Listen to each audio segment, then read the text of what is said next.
Welcome back to the channel, bringing you the latest news from around the world. I don't think people understand just how high the stakes are for the Philippines right now. In Malacanang Palace, tension is palpable. It's July 4th, 2025, a date loaded with irony. Outside, Manila pulses with life, but inside, leaders face a decision that could reshape the nation's future. The Philippines stands at a crossroads, offered a sweeping deal by China, prosperity, infrastructure, and regional partnership.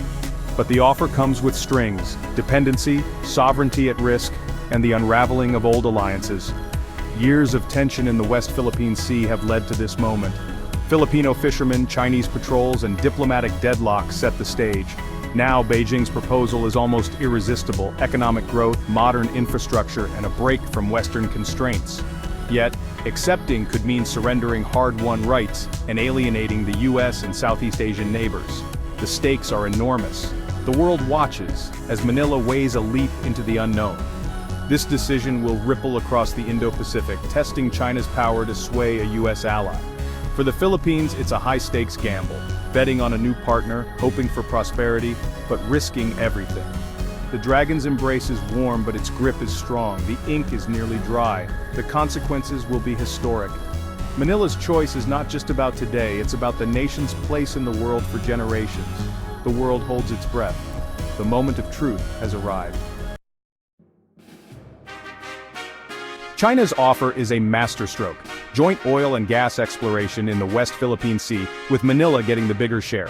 This sidesteps sovereignty disputes, tempting a nation desperate for energy. Next, a maritime security pact: new ships, training and intelligence, but also a deeper Chinese presence in Philippine waters. Infrastructure is the third pillar: high-speed rail, ports, airports, all funded by Chinese loans under the Belt and Road Initiative. These projects promise jobs and growth, but risk debt dependency and loss of strategic assets. Finally, China offers deeper diplomatic and military ties: cultural exchanges, hardware, joint exercises. The goal: pull Manila into Beijing's orbit, fracture ASEAN unity, and challenge the Western-led order. For the Philippines, the benefits are real, but so are the risks of losing independence and becoming a pawn in a great power game. The bargain is dazzling, but the price could be steep. The rewards are immediate: energy revenues, jobs, and a political win for the government. New gas fields could secure the economy and fund social programs, but the cost is sovereignty. Setting aside legal victories undermines the rules-based order and could embolden China.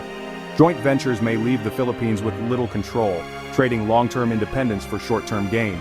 Belt and road loans promise world-class infrastructure, but often come with high interest, opaque terms, and Chinese labor. Failure to repay could mean losing ports or power grids, giving Beijing leverage over Manila's policies. The transformation could be real, or a beautiful cage, built with borrowed money and paid for with sovereignty. Every benefit is shadowed by a risk. The nation must decide: progress or peril. The stakes are nothing less than the country's future. Washington would see Manila's pivot as a strategic blow, threatening to cut military aid and reassess the alliance. The US-Philippines Mutual Defense Treaty would be weakened, shaking America's Indo-Pacific strategy. Vietnam would feel isolated, forced to seek new alliances and accelerate its military buildup. ASEAN unity would fracture, with some nations fearing Chinese pressure and others embracing Beijing's model. The dream of a unified Southeast Asia would fade, replaced by deepening divisions. Japan, Australia, and India would respond by boosting their own regional presence and offering alternatives to China's influence. The Philippines' decision would polarize the Indo-Pacific, pushing the region closer to great power confrontation. The move would not go unnoticed. It would reshape alliances and redraw the regional map. Manila's choice would echo far beyond its shores. The balance of power in Asia would shift. News of the China deal would ignite fierce debate across the Philippines. Business leaders and pro-government voices would hail it as a breakthrough: jobs, growth, and modern infrastructure. Nationalists, students, and veterans would protest, calling it a betrayal of sovereignty. Legal challenges would flood the courts, questioning the constitutionality of the agreement. Public opinion would split. Some see hope, others see a sellout. For fishermen, it's a loss; for job seekers, a lifeline. The government would face a polarized nation, with stability at risk if benefits don't materialize quickly. If protests grow, the administration might crack down, deepening divisions. The China Pact would become a defining battle for the nation's soul. The stakes are not just foreign policy, they're about identity and independence. The Philippines stands at a crossroads, prosperity with China or independence with risk.